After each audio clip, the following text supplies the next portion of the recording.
So we're ready to go. Let's do this. Let's do a quick intro today. Quick grunt.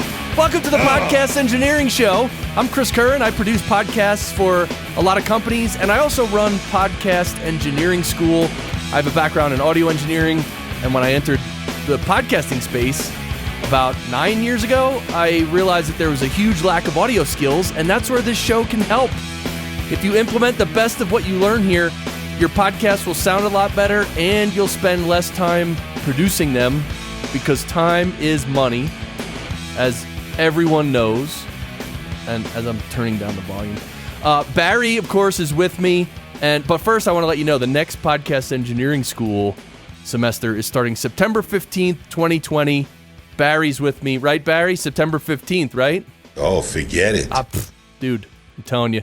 But dude, the real news, Barry, as you know, of course, Barry has been talking about Daniel Abendroth the whole morning. He just won't leave me alone. He's like, hey, did you see Daniel's website, rothmedia.audio? I'm like, no, I did, but should I go look at it again? He's like, yeah, look at it again. And then he's like, Daniel Abendroth is a podcast editor and a producer and a consultant, right? And I'm like, yes, Barry, I know this. I'm like, so then I said, Barry, you obviously looked I hit the button too early. I said, Barry, you saw his website. You saw what he does. What do you think? Oh, forget it. And that's what he said. He's like, oh, forget it. So Daniel, welcome to the show, brother. Wow. I feel so honored that Barry knows who I am. Right? All morning, Barry wouldn't leave me alone about Daniel Abendroth. Anyway, happy to have you here, brother. Thanks for having me. It's something that's been on like a goal sheet of mine for a long time, but I'm glad that I finally pulled the trigger and decided to do it. Yeah, I've invited you, I think, like several times, but it's a timing thing. It's totally like, it's one of those things. It's just, you got to, timing is important. Anyway, so let's get into this. Did I mention in my intro, I tried to do such a fast intro that I think I forgot to say that this show is all about discussing podcast production, like the audio side, the audio production in podcast production, right? So that's what we're going to talk with you about. And we want to do the speed round, which is we want you to take us through your entire process very quickly, though. Just quickly, bang, bang, bang overview of, let's say you're about to start recording one of your podcasts or some, or a live stream. I know you do the Podcast Editor's Mastermind as well, right? Yeah. Which you're a recent guest of. Yeah, which was so fun. That was, a show is fun when like you spend an hour on the show talking, and then when everybody hits stop, when the recording stops, you talk for another 45 or 50 minutes, and it's like, you think we should have just kept going? I don't know. Yeah, I probably should record that and then like have like some bonus content of like Editor, the Mastermind after hours. Oh, yeah, that'd be cool. So, all right, well, take us through the speed round. Take us through your entire production workflow, right from recording. So this might be the quickest one you've ever had, but I record into an Audio-Technica 2005 via USB cable straight into my computer. Right. Occasionally, if I do something with my wife, I will use a Zoom H6, and then it's a 2005, then an ATR 2100 that we record into a H6. Got it. It's that simple. Cool. So take us through the post-production. So post-production, I bring everything into RX6. I do some noise reduction, mouth click, De-Plosive as needed. I'll do a little bit of EQing, but that's not a big part of it. And then from there, I bring it into Reaper, and then I do all my leveling there, like normalize the audio, and then kind of go through cutting out the ums and ahs and all the distracting junk. Okay, you do all the editing in Reaper. Mm-hmm. Okay, and then you render it as what and upload it where? So I either render it as a wave, and then if I need to, so if I don't get like the levels just right, then I'll render it as a wave, run it through Auphonic for like that last little bit of tweaking. But if I'm satisfied with my level, I run it through as an MP3. I render it as MP3, and then that will go to, we use Captivate for the podcast editor's mastermind. And then typically, like if I have a show, I'll use like Simplecast. I'm taking notes here. Okay, this is good.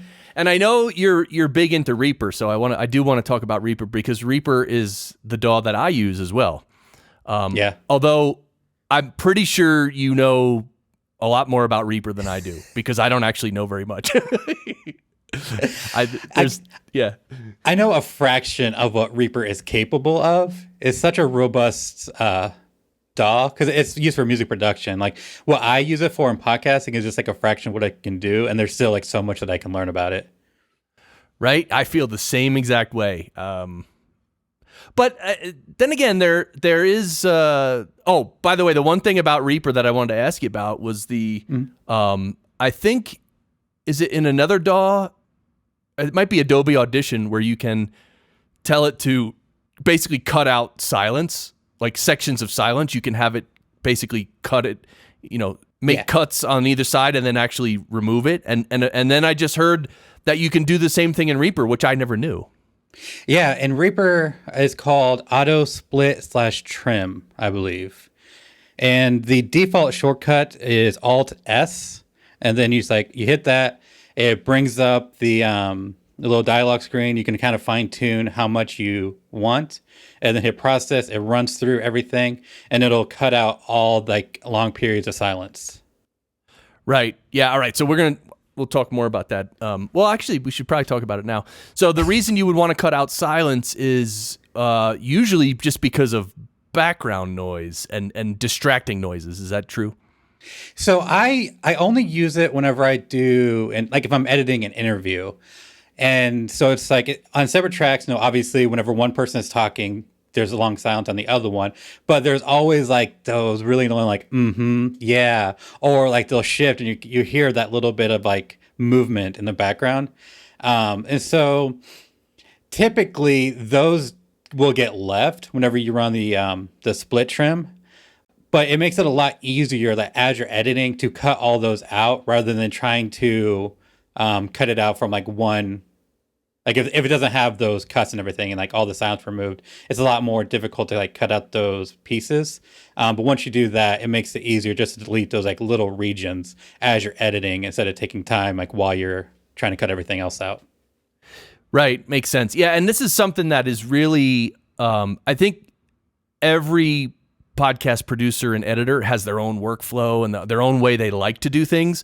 So, because for instance, even though I know this functionality exists, I don't use it and I won't use it because I pretty much do things manually. And that's just the way I like doing it. So, you know what I'm saying? Like, even though a DAW has functionality, it doesn't mean you have to use it, and it doesn't mean it's the best way to do it either. So, yeah, and I've kind of gone back and forth on it. Sometimes I'll use it, sometimes I don't. One is just kind of how I'm feeling and just like how my workflow kind of is always changing. And so at times, like I'll be more inclined to just know, I can see where those silences are and I can just delete, the entire chunk manually. So sometimes I prefer to do that. Sometimes I prefer to do it the other way. Right. Yeah. And it also, I'm sure, depends on the people who are speaking, because some people make a lot of noise when they're not talking. Like they'll just be shuffling things on their like it's just nasty noise the whole time. Other people are actually very silent, right? Yeah, I know it's like in post-production, so you can't do anything about it. But I just want to like just scream like, stop moving, stop touching your pen, stop clicking. I have a funny story. We did a meetup this past weekend for our group called Pause Your Life, which so we do meditation and we talk about deeper spiritual concepts. Awesome. And we've been doing it on Zoom, obviously. Normally we do it in person, but we've been doing it virtually on Zoom. And one guy who showed up, it's like he had his computer on his lap, and while he was talking, he just kept moving his computer. He just made noise, like a ton of noise. And what's funny, so the funny part is, my wife was with me because we do the meetup together. And my wife... Awesome.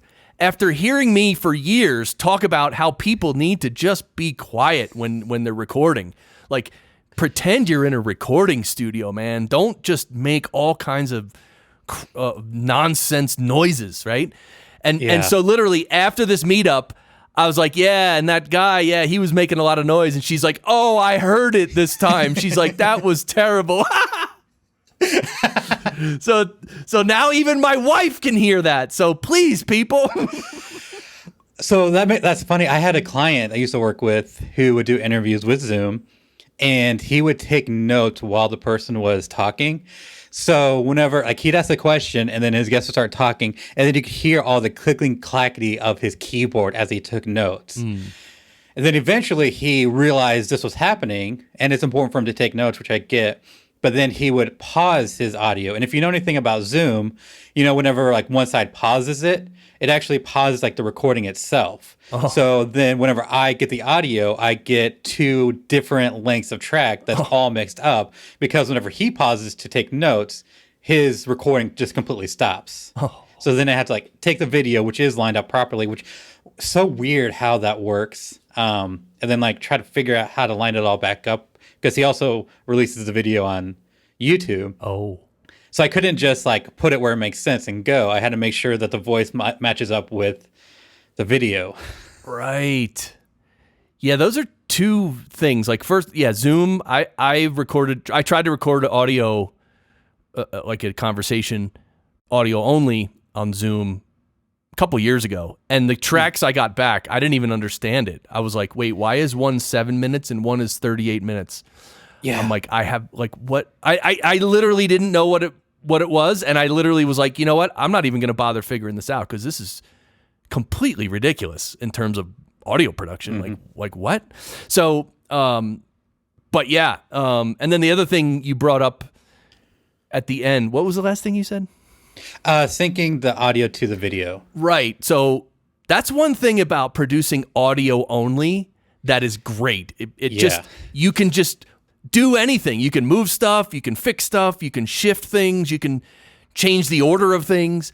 But as soon as you introduce a video component, all of that goes out the window. I mean, this just happened with a client I was working with for years, and now she's doing video, and I'm not working with her anymore, which it's a good thing. It's all good on all sides. It's all good for everybody. But like when you're treating audio that was recorded with video, you can clean it up. You can do normal cleanup stuff, but you can't change it or remove stuff. You can't do anything. Mm-hmm. Yeah, because then like, there's always those times whenever they will talk over each other, or like there'd be that overlap that just kind of happens in normal conversation. In an audio only podcast, you can easily, cut it, slide it over, so that way they're not talking at the same time. But you don't have that luxury with video. Or if you're trying to cut out like whenever they're saying like, yeah. In audio, you can just, if it's on separate tracks, you can just cut all that crap out. But on video, it's weird whenever you see one person mouth the word yeah, but there's no audio to go with it. Like you have to be mindful of that. It's so annoying. I even think about breaths too. Like what if you cut out a breath on video? Like what if the person on the video is clearly taking a breath, but you literally hear nothing? Wouldn't that be weird? I don't know. I'd imagine. I think definitely a breath would be not as noticeable as like if someone says or uh-huh. Yeah. Because then their mouth would be moving and you wouldn't hear anything. You'd be like, what is that?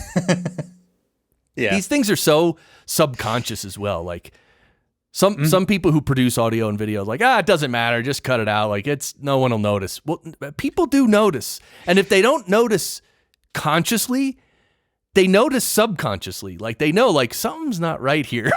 Yeah. Tom Kelly, I was listening to his podcast a while back, and he made the point of like, when it comes to breaths, you can't just eliminate a breath that doesn't sound good, or like he doesn't, because as you're listening, your mind knows when to expect a breath. Like there's that slight pause, like, oh, that's supposed to be a breath. And if it's silence, then your audience knows like something's weird there. And if the audience detects that, then you're not doing your job as an editor. So like he'll find another breath, so that way there is a breath where like where your mind expects there to be one. Right. You could put in breaths. We should take someone's voice, like Ralph M. Rivera, take his voice one day and just like insert a breath like between every word or something. Make him sound really weird. I'm sure he'd appreciate that. Well, I mean, then post it on everywhere. Okay. Yeah. All right. So let's go back to the beginning. Your Audio-Technica 2005, which is a USB mic, and that's the mic you're using right now? Yeah. Okay. And you also have, okay, so here's the thing. Everyone's heard of the ATR 2100, which, by the way, in the last 6 months, they have a new, like, you can't get the original ATR 2100 anymore, right? I think you can only get the 2100X. Yep. Okay.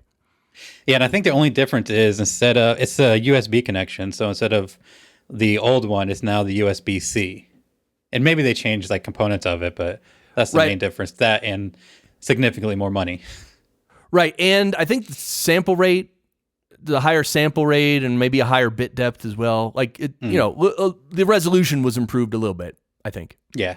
I can't remember the specs, but I heard something about that. But you're using the 2005, and people have tried to explain this to me before. Like, what's the difference between a 2005 and a 2100? So what's your answer to that? So I don't know like the specifics. So like visually, it's a little bit different because this is kind of a black, maybe dark gray color as opposed to like that kind of rose gold almost of the 2100. The top part of the microphone where like the 2100 is rounded, the 2005 is flat. It's a little bit cheaper. I think this is running like $70 on Amazon compared to like the 99 of the 2100X. But for me, one of my goals for 2019 was to get like a high quality microphone. And like we talked about that in the mastermind, and they kind of suggested rather than spending, $400 on an SM7B, just to kind of test out other mics and see what works best for my voice. And so Brian Insminger, he sent me, so I had the 2100 already. He sent me the 2005, a Q2U, and I think one other mic. And I just did like a blind recording. So I recorded my voice. I said the same thing on each of the mics and then kind of listened back to see what I liked best. And I sent it to them. And like the general conclusion was like my voice sound, like the best audio came from the 2005. Wow. So I'm not sure like what about my voice works with it, but I know just like in that kind of small test, like the 2005 just sounded better. Yeah, that's the way to do it, right? You got to just test them out and hear it. And that's why when people are online, they're like, what microphone should I buy? Or what's the best mic? It's like, that all depends. Oh, yeah. Yeah, whenever I'm in a position where I can actually spend some good money on like a really nice microphone, I plan on going to like Guitar Center or somewhere and just kind of testing out, I can't remember who it was, but like I had the suggestion of like just going there, have them record your voice on a bunch of different microphones, and then just kind of like mixing it up so you don't know what you're listening to, and then just kind of a seriously like blind, almost taste test of audio. Yeah, I did that years ago. Took a little digital recorder to the Guitar Center, and I'm like, let me try these 4 mics, and I literally went in a corner and just recorded plugged each mic in, recorded a bit, and then with my headphones or earbuds, I forget what I had, I listened back right there in the store. I listened back to all of them, and I was like, yeah, that's when I chose the Sennheiser E835. I chose that over 2 or 3 other mics. I forget which one. Well, the 58 was one of them. It beat out, in my opinion, the 58 for my voice, whatever that means. But yeah, I was at Podfest, and they kind of had something similar to that. It was in the showroom, so like you can't really hear too well, and they didn't record it. But I remember I listened to, it was Heil's new microphone. I think it just came out like a week ago, the PR37. I remember like hearing myself while I was using that one, and it sounded really good. So I'm interested in testing that out, along with like the classic SM7B and kind of a bunch of other ones. Right. I wonder if there's a way to develop software that could. Yeah, I don't think there's a way. No, I was thinking like if I recorded my voice with like, let's say, an absolutely neutral microphone. Right. And then you could put my voice through some software that could actually make it sound like an AT 2005 or an SM7B or an RE20. Like, you know what I mean? Like I could just say, hey, play my voice through an RE20, and then it would play it, and it would sound like it was recorded through an RE20. I don't think that's possible. Although it reminds me of this Slate microphone. Slate makes $1,000 condenser microphone, which you can, in post-production, switch it to sound like a lot of the vintage microphones, like a U67, a U47, really, the 251. Yeah, and like supposedly it's really great, but I haven't tried it because it's like $1,000, and I'm like, and plus, do I need that? Like, I don't know if I need that. So you're right. Like, it sounds cool, but like, do you want $1,000 toy just to have around? Yeah, but it's that kind of concept where it's just like a very clear and more neutral condenser mic, and then they can do stuff to it to make it sound like different vintage mics. I could see that being like really useful for like audio dramas, because I wonder like what all you could do with that if it's a lot easier just to kind of change the voice. I listen to one, it's like a sci-fi show, and so they have like different alien species that all sound different and like a robot. So they take like kind of a generic recording and they, add all their effects to make it sound different. I'm wondering if that kind of microphone would be like ideal for that kind of production. Yeah, that's interesting. That'd be cool. That'd be cool. So the 2005 microphone that you're using, does it have any switches on it? So it has the on and off switch, and then it has a volume control knob on the bottom. And that's for the headphones. That's for the playback. Right. Okay. And so do you know if they still make this 2005 or has it been discontinued? I can't say if they're manufacturing it, but I know it's still available. Okay. And I think it might be, it was one of like the last, because with, COVID going on, everybody is like starting their creativity products or projects. So microphone, like you can't find a Q2U on Amazon. You can't find like a 2100. Oh. But I think the 2005 was like the last one that was available because people just like don't really know about it. Right. Oh, that's interesting. Because of COVID, all these mics sold out. Yeah. And it's frustrating because like I'm helping new shows launch, and it's like, well, the Q2U is a good option. Like, well, you can't really find it anywhere. It's just like, it's hard finding like a decent, affordable mic. Right. Yeah. I mean, obviously the more expensive mics, I'm sure are still available. So yeah, I'm sure you can get a $10,000 microphone if that. you really wanted to. Yeah. Yeah. Yeah. I'm actually jealous of him, in a fun way because he did buy the U67, and that it's just, I mean, it's hard to describe how awesome that mic is. But anyway, so everyone go to Bandrew's channel, Podcastage, and well, he's going to feature it more, but he also did a quick little sound check video. Anyway, all right, so let's so that's your mic, and by the way, the 2005, does that also have XLR output? It does. Yep. Okay. Right. So if I wanted to, because like my next purchase, so I think I'm going to get like some sound treatment for my room because I'm not happy with my audio, because I don't do a whole lot of production. We just started doing like the podcast editors mastermind podcast recently. And other than that, I don't do a whole lot of recording. So I never had a need for like to worry about my space, but now I'm kind of doing it more and more. So I think my next purchase is going to be sound treatment. But after that, I'm interested in getting the Moto M2 audio interface. Okay. Or Moto M2. Yeah, Moto M2. Yeah. Haven't heard of that one. It's something I heard about from Tom Kelly. Because I was talking to him about mics, and like he uses the SM7B, which needs cloud lifter or something to give it that boost.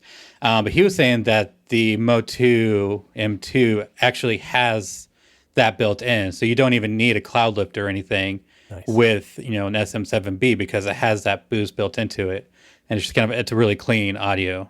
Nice. And it's only like $10 more than the Focusrite.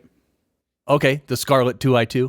Yeah. Interesting. So it's has the same number of inputs. It's pretty much the same device. It's just a little bit more expensive, and you don't have to spend money on a cloud lifter. Yeah, that's interesting. Cool. So that might be your next purchase. Yeah. Cool. Okay, so then you got your Zoom H6, which you sometimes record into. What are your feelings about your H6? So it's really convenient, just to be able to set up this really small device, plug a couple mics into, or record to, on an SD card. Or if I want to use it as an audio interface, I can as well. So if I want to do sound effects or something, because my wife and I had a podcast where we covered a local sports team, so we had like a bunch of sound effects while we're recording. So it was really easy to like plug in our phone and use our phone as like a soundboard to play like different sounds and do. So it's really convenient to have like a really small device that can do all this and record on the go if you need to. But I'm not like super thrilled with the audio quality. There's like this like real little like, I don't know, some noise in there that I'm not a huge fan of, but overall, like it's really nice to have. Yeah, I also have one. I also find it handy, although I don't use it very much. A lot of times when I go out, like I have these weird ideas, like I'm going to go into nature and record some nature sounds to make like a meditation audio or something. Yeah. Which I love. But then of course, so I grab my Zoom H6 and then I go somewhere and then just like every 7 minutes a plane flies over and ruins my recording. And I'm like, great. But anyway, I bring my Zoom H6 and yeah, I do find it handy. Having, you can have a bunch of different attachments that go onto the top of it. And they have that cool feature where they can record I think for the main left and right inputs, they can record a backup at 12 dB lower. It's like a safety backup. Yeah. So like if you're recording anywhere and like just somehow maybe something gets really loud, or if someone like just literally almost not screams right into the microphone, but gets really too close to the mic and distorts it'll record a 12 dB lower volume backup, which you can then get, and maybe that one would not be distorted. That's the idea anyway. Is it recording each track at that, or is it just like the XLR module? XL module. I think it's just the top the two inputs on the top module, whatever that is. Yeah. I've actually never used that before. I've always just had a plug in XLR mic into it. I've never actually used like those modules. Right. Yeah, some of them are cool. I mean, if you need them. Yeah. Oh, that's not true. I did like a interview, or it was like kind of like a press conference type thing, and I would stick that on there. Yeah, and the other thing I noticed about the Zoom H6 is that I have to be real careful with the input level, because I found the mic preamps are very easy to distort and overload. Yeah, it's really hard getting like the gain levels right and getting everything kind of tuned in.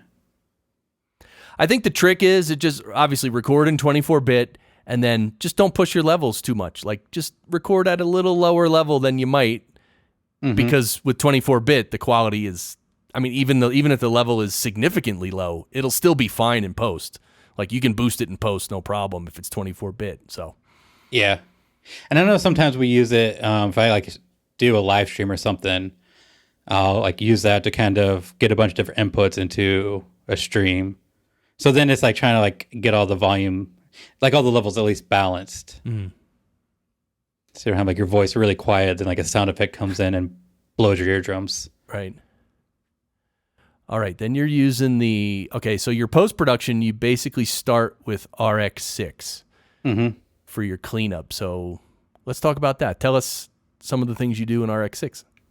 So I keep it pretty simple. I don't go too deep into it. Because like everything I know is self-taught. So it's just based on, YouTube videos and whatnot. So I just kind of keep it, kind of real surface level. I do, a couple passes, voice denoise. I started looking into spectral denoise, so learning more about that, getting excited about that. It works really well. I found mouth declick to be just kind of something I use with everybody.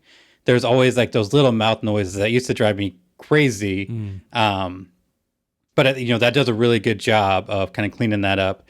And then De-Plosive is something I use quite often because there's always like something. And it does a really good job. And then that's pretty much all I really do. Like I'll use EQ. I'll kind of do a high pass, kind of like 90 to 100 to kind of, cut off kind of like that low end stuff. But I don't mess a whole lot with EQing, except for a couple of my clients where I'm able to kind of like tweak their voices a little bit. Okay. Other than that, that's kind of all I do. And then like De-Reverb if it's needed. And then like if I do De-Reverb, I've noticed that I usually have to run like a DS. And then like I have a couple clients that I work with that I need a de-esser. So I usually run that in RX.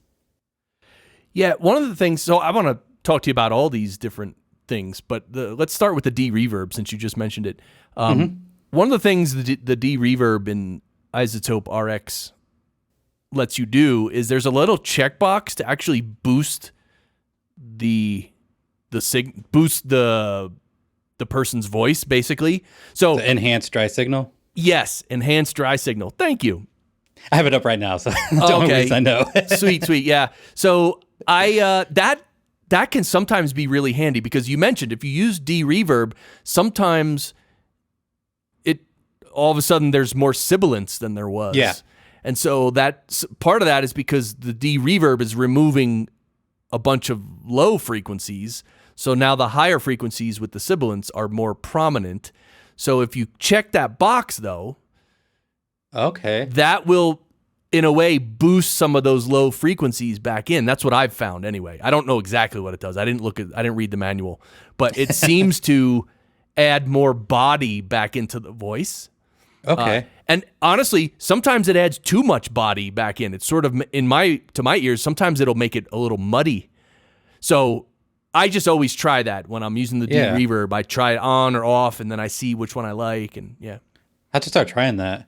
Because I noticed like you have to be careful with De-Reverb because I think like it defaults to like the reduction to 10. I always have to turn that down quite a bit. Because like you said, like you can lose a lot of like that body. So I'm going to try that, play around with it. That's awesome. So if the default is 10 dB of reduction in the De-Reverb, what do you normally use? How much? I usually start at 5, and then like I'll preview that and kind of see how that sounds. It's usually pretty good. If there's a lot of reverb, I'll go up to maybe like a 6 or a 7. But if it's not that bad, I'll probably drop it down to like a 3 or 4. And I kind of like that. Cool. Yeah, pretty much the same with me too. That seems to work. That's cool. Okay, and then you use some EQ. You do a little high pass filter to roll off the low end, and then the De-Plosive you mentioned, which is so important. Like, sometimes I have to. So when I offer this product, custom settings for the Sheps Omnichannel plugin. So people can, if people own the Sheps Omnichannel, they can literally send me a little recording of their voice, and I will process their voice on my speakers and with my ears, and I'll come up with the settings for the Sheps Omnichannel that are best for their voice, in my opinion. That is fantastic. Yeah, it's cool. It works, and then people love it too. They're like, "Wow, I get to have like a real engineer tweak up my voice so it sounds awesome," and whatever. Yeah. So sometimes people send me audio and there's plosives. And so, and they don't own iZotope RX6 or RX7. So then it's like I have to tell them how to address plosives without the De-Plosive in RX. And first, and I think there's only one other way, and it's to use a multi-band compressor and only use use one band at the very low end from like 0 hertz up to maybe 100 or 110 or 80, something like that. Yeah, before I had RX, I would just, because I didn't, I'm not big on, I don't know a whole lot about EQ now, and I knew even less back then. So I'd essentially just have to like do a cut right before, and then just kind of like cut that plosive a little bit, because if you cut too much, then you're losing the actual letter. So like cut it and then have like quite a bit of a fade, so that way you still hear the letter, but you kind of lose some of that popping. It's not perfect, but it's still... Oh, so when you say cut, you mean like you're literally editing out part of that consonant sound, like the P. Yeah, so like, because you can kind of see that little, it's usually like a little, almost like an looking thing. and then there's like a little bit of a space, like it kind of like tapers off, and then like the word. So you can actually cut, like in Reaper I do a split, and then like I'll drag over my audio, so I cut out like half of that, the P, and then I just do a little bit of a fade. Okay. Yeah, that stuff can work for sure. One of the big problems with that is that if someone is talking for an hour and there's like 57,000 plosives. Yeah, you have to do each one manually. Like, I'm not about that. So De-Plosive is really good because it eliminates most of those. And then there's like a few of them I'll just need to kind of caress a little bit. Okay. Yeah, because yeah, sometimes it's not even plosive. Sometimes it's like thuds or... Yeah, it was like that weird breath. I don't know, it's like whenever, like, because some words I have that, like a plosive, like you can hear the air more than like the actual popping. Right? So right, plosives. And the thing is, like, I hear it a lot on YouTube. A lot of these YouTubers, they don't use, some of them don't even use a pop filter or a windscreen, but some of their plosives are off the charts. And it's like, is no one's hearing this? Like, right. And I know my wife so much because like I'll work on a little bit of an audio and then I'm like, here, can you listen to this? And then like I'll play the original and then I'll play what I've done. And she'll just like stare at me and like, is there a difference? Like, how do you not hear this? Or like even on TV, like we watch like a lot of YouTube. So kind of like not, kind of lower budget productions, and like I'll hear different things and I'm like, oh, the audio sounds really bad. Or even like high production, like reality shows, like that audio sounds so bad. Like I think they took the audio from like a different microphone or something. She's like, what are you hearing? I know that happens. All right, so let's move on to mouth declick. You talked about that, and yeah, I also once you hear mouth clicks, it's like you can never unhear them. And then, but you said you use it on almost everybody though now, right? Yeah, because I feel like everybody has like a little something, and I don't notice a difference in like the audio. So like I don't feel like it's taken anything away. Right. So yeah, it's just kind of part of the process. It's just kind of like run a mouth declick to kind of clean up anything. Yeah, one thing I've noticed about the mouth declick is that, well, the same goes for all these settings. So what we're talking about in iZotope RX6 that you're using, and I have RX7, these modules to clean up the audio are great, but if you overdo it, you can actually pretty much destroy the quality. Right. So to me, this is really like, you got to be careful with any of this stuff. Like, it's not just, let's just pick a normal setting. Like, you know how a lot of these modules, they'll have like a little drop down on the top and they'll have like 5 or 6 preset settings. And that's fine to start there. Like, if you want to click on a preset to start there, but you should no one should ever just click on a preset and be like, okay, that preset says it removes all the plosives, so we're good. Like, no. You got to listen to everything and make sure. And I always try to err on the side of doing less. Yeah, it's like with like a voice denoise or something, I think the default is like a 12 dB reduction. I always drop that down to like a 7 and just run like 2 passes rather than doing like one like really strong pass. Right. Yeah, good. That was our next topic. So the voice denoise, and of course the noise that it's referring to is like, background noise, like an air conditioner running or an HVAC system running, or any noise, really any noise, any just, regular room noise, not reverb, but just noise. And so, yeah, that's cool. So you do a couple passes sometime. Do you do a couple passes every time? I usually do 2 for each one. Okay. And then it just depends, because typically a lot of my clients, like I've worked with them long enough that they have pretty good recording. So I don't need to do a whole lot of reduction. And then some, if it's really bad, then I'll go in and kind of fine tune it, or like I'll take more of a sample rather than just using like adaptive mode. But usually not a whole lot. Right, because I'm wondering if, let's say you got audio from someone there was really no background noise. I mean, there might be minimal background noise. Would you still use your voice denoise on them? I'd probably do one, and just kind of see how that does. Right. Yeah, and if there's not much noise and you're doing it sort of gently, then it shouldn't. Yeah. Yeah.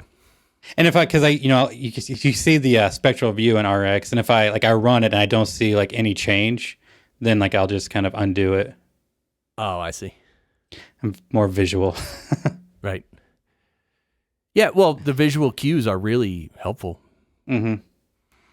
So it's good to use your eyes and your ears instead of just your ears. But you should, in the end, we should all rely on our ears. Mm-hmm. The ears are the final judge and jury. Yeah. And so one thing I do is because I do everything in RX, I export it and then I bring it into Reaper. And then then I do my editing. And then if I hear something, maybe I need to tweak something that I did in RX, I don't close my session in RX. So that way, everything I've done is still there and I can undo anything. You can make adjust something in RX, re-export the file and overwrite the audio file itself. And since Reaper is non-destructive, whenever you go back into Reaper, it uses that new audio. Yes. And then, so any edits you've made are still there because it's non-destructive. Right. But now, anything that you change in RX is brought over to Reaper. Yeah. I do that too sometimes. And I love that too, because you have Reaper open and you're working on the mix.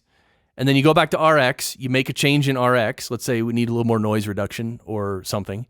Mm-hmm. Or in my case, sometimes I won't hear, I won't address mouth clicks originally, and then I'll be mixing it in Reaper, and I'll be like, oh man, there's mouth clicks all over the place. So go back into RX, fix the mouth clicks, resave the file, and then when you switch over to Reaper, you can actually see Reaper loading the new file. Yeah, so it loads in new peaks. Yeah, it's awesome. Yeah, and then for some things, if I don't need to do on the entire piece of audio, if there's one section that maybe needs a little more denoise, or if I need to put a de-click on just a little bit of audio, in Reaper you can apply an FX to just a region.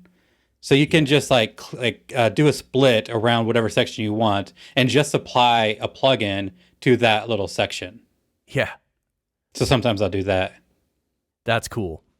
Yeah. So with de-clip, I don't, for the most part, I never really need to, the audio is never bad enough where I need to run it on the entire track, but there might be just one section. And if I don't see it in RX, and then I can bring it to Reaper as I'm editing, I hear, that distortion. Rather than going back to RX, doing de-clip there, I can just run de-clip on that one little bit. Right. That one little section, one clip. Yeah. I love that about Reaper. You can add effects to one clip. So I quite often will use an EQ that way. If somebody says something, or if there's a small section of audio that I want to EQ a little differently, I'll just put an EQ on just, maybe a 5-second clip and EQ it, and that's done. That's it. Mm-hmm. Yeah, so nice. Pretty cool. I do that sometimes with music. Meaning, so if intro music for a podcast, you bring it into Reaper and it shows up as a stereo clip. Let's say it's a 3-minute song, whatever.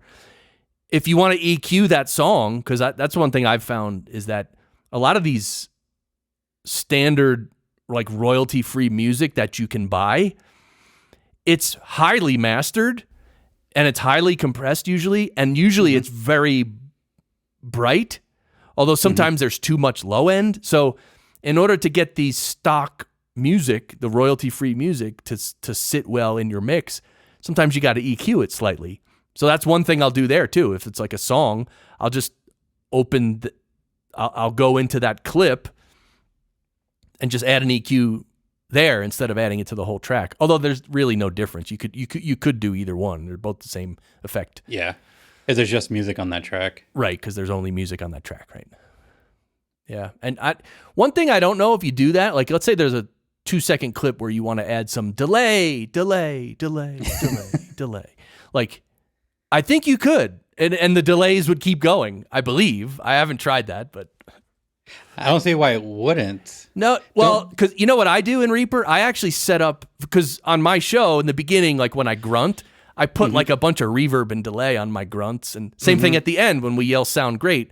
I've gotten into this habit of using a preset from one of the FabFilter plugins, which is like reverb and delay and everything. And so, yeah, I put that onto clips, and yeah, that does keep going. So, Okay. yeah. Because my only thought would be like if the clip ends and like there's still like would the delay get cut off or would it still kind of keep going? Yeah, well, so the way I do it, I set up a separate track for the delay. So it's actually like Chris delay is its own track. And what I do is I copy, let's say, my grunt on my own track, on my regular track. I'll copy the grunt and I'll paste it into the Chris effects track, whatever. What did I just call it? Chris delay? Yeah, Chris delay. So I'll paste it into the Chris delay track, and then that whole track has delay on it. So at the beginning of the episode, I put a little piece there, and then there's delay on that, and at the end I do the same thing. So so I haven't done the delay in a specific clip yet, but anyway, pretty cool. So yeah, Reaper's fantastic. Reaper's not bad. I love it. Barry, in order for people to use Reaper and get up to the level that Daniel Abendroth is using Reaper, what are some people going to need in order to gain that level of mastery of Reaper? You're going to need a couple of horses or a couple of mules. Anything else? Saws, hammers, nails.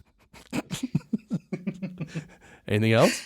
Beans, coffee, and biscuit, and a little piece of fat back. I mean, he's not wrong. I mean, I've never heard these were necessary to work with Reaper very well. But anyway, if you want to get to that mastery level, you really need to. I mean, the biscuits you can substitute for like shortbread or something. But and Barry, you also were all morning telling me how you listen to and watch the Podcast Editors Mastermind. So when you listened to their podcast and watched their streams, what were your observations? And they were cussing up a storm. Profanities left, profanities right. Really? They were using profanities? Every second word was a F word. Every second word was the hef word. Oh, Barry, why you got to out us like that? You know? You all right. Well, now people know. All right. So you're in Reaper. Now, as far as you do your editing in Reaper, which is cool. And so what kind of, are you using any plugins within Reaper processors? So I'll use some RX plugins if needed. So like if, like I said before, if I need a little bit of declip or if there's a section that needs some more denoise or whatever, I'll use the plugin inside of Reaper. Other than that, I just use, so I use Vocal Rider and compressor to level my audio. And then I use the SWS extension. So like once I get my compressor the way I like it, then I will render to a new track. So that way I have like a fresh piece of audio that's leveled. And then I use the, what was it called? The SWS. Normalize loudness. And then I normalize within Reaper to, I do minus 19 less because I edit in mono. But either, if I'm doing stereo, I'll do minus 16. Oh, that's cool. Right. So within Reaper, yeah. So these SWS extensions are cool because they have all kinds of different processors and ways, things you can do. But yeah, making each track or setting a track it's actually done on the clip level, is it not? So you can either do it at the item level, or you can choose to do it on the track. Okay. Yeah, and when you say normalize to minus 19 LUFS, It's that perceived loudness. So it'll adjust Right. like the dB to get to the proper LUF level. right. Yeah, I just think I think the word normalize is used. Oh, you hear that thunder? Yeah. Yeah, Colorado. It's raining, midday, summer, Love thunderstorm. Okay. Anyway, yeah, normalize, or just you're basically setting it to minus 19 LUFS. And Yeah. now, okay, so you said Vocal Rider. We'll talk about that in a second. And also a compressor. What is it? A compressor within Reaper that you're using? So I have, so I basically, it's called ReaComp. Oh yeah.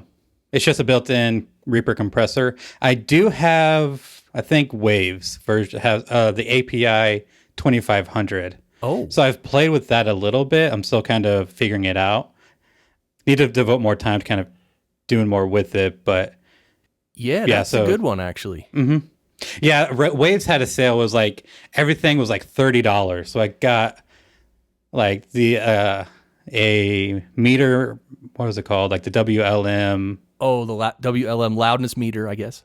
something like that. Yeah, and then Vocal Rider, and then this compressor.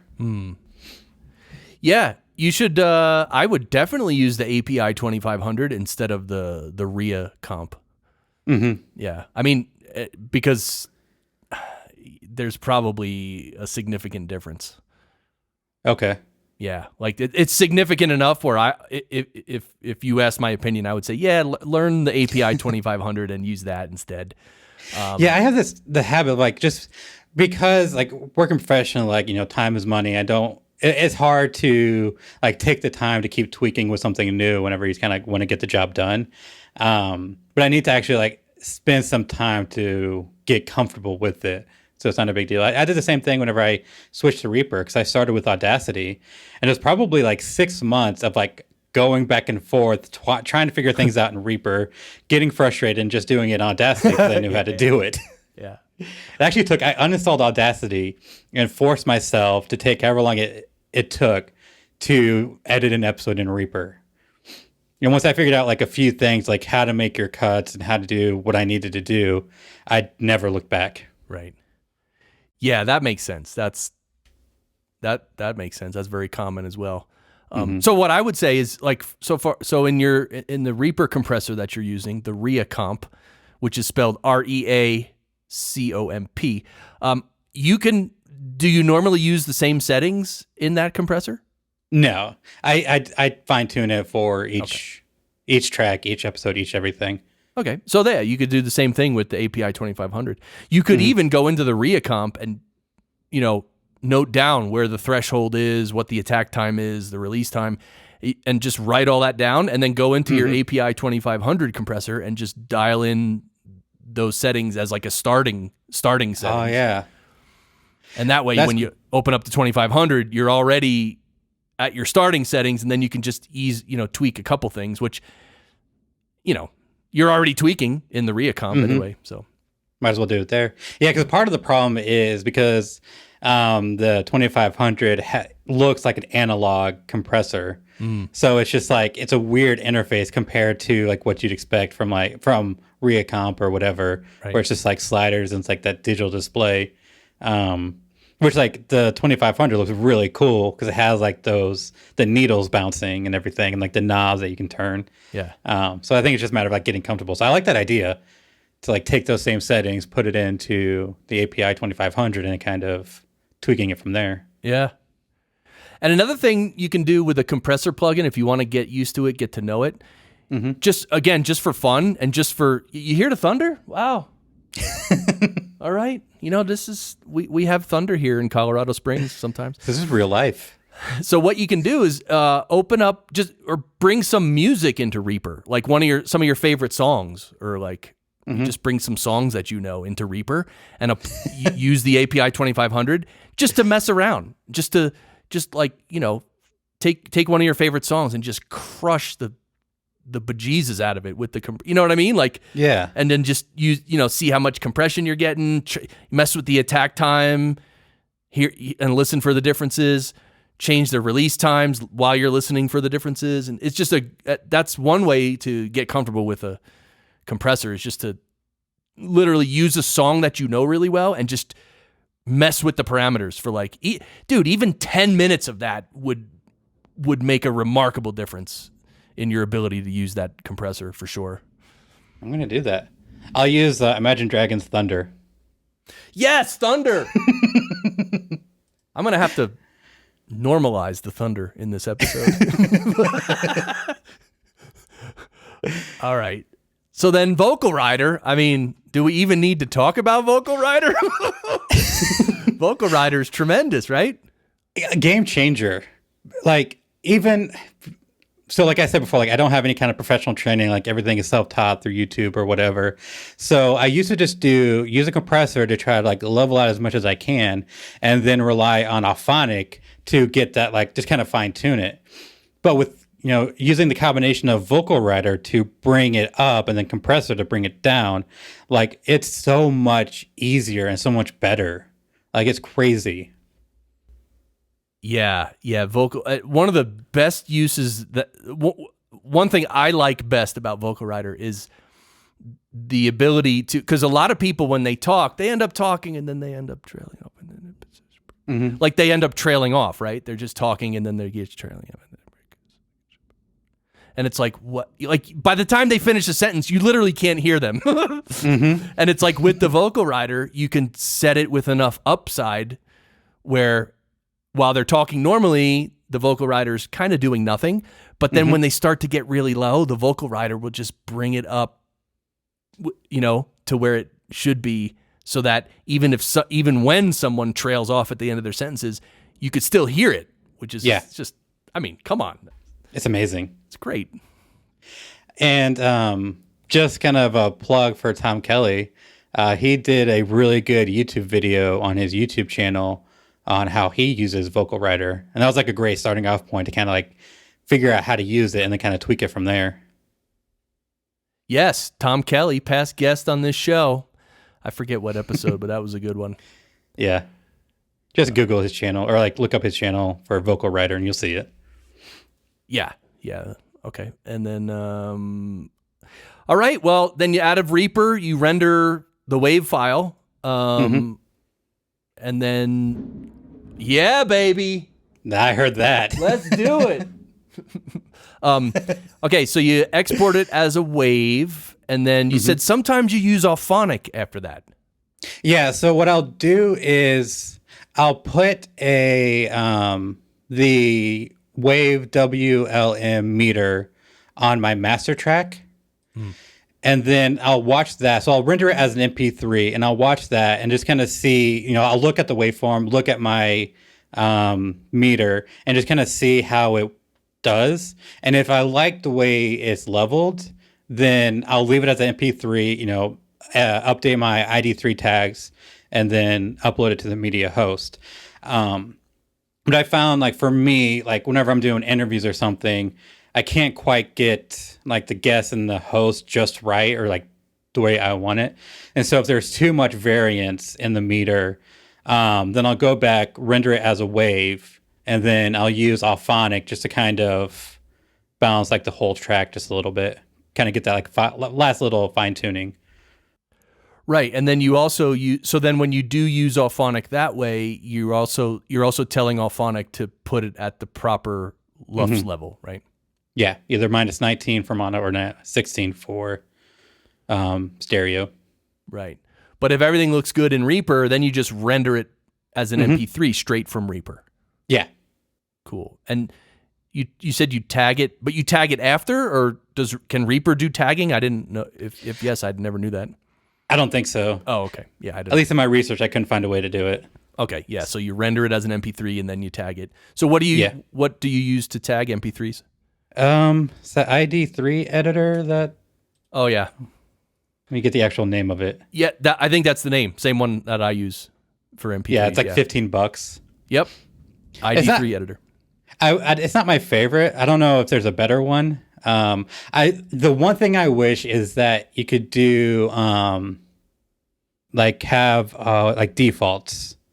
So that way, rather than having to type out the same host name and everything, you can. Yeah, you could save. What do they call it?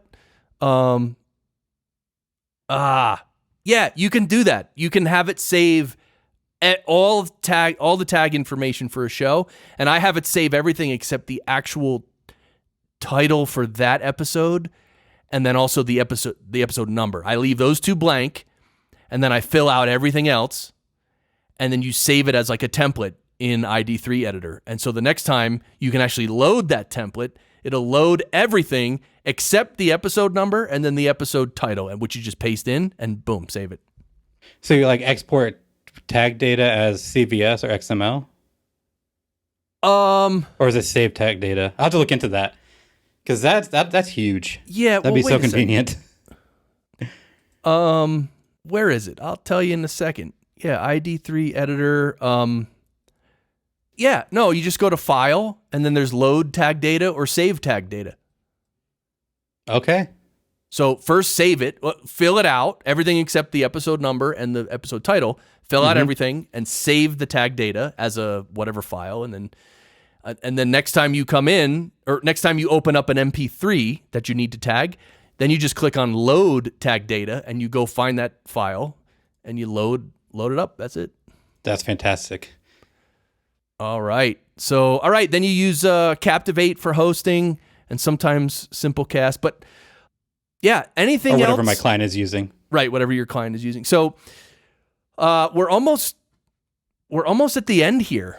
But I want to make sure I tell everybody that definitely check out Daniel's website, which is Roth Media Podcasting, rothmedia.audio.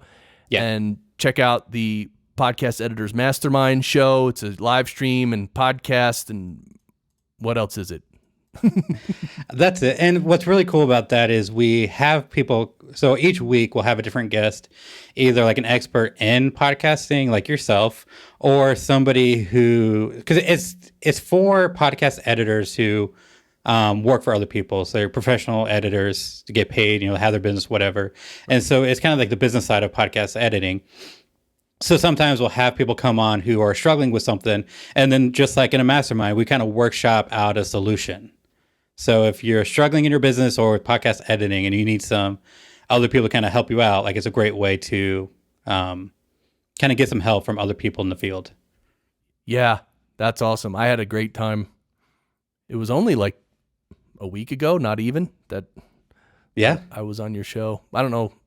It's a few days. Yeah. But yeah.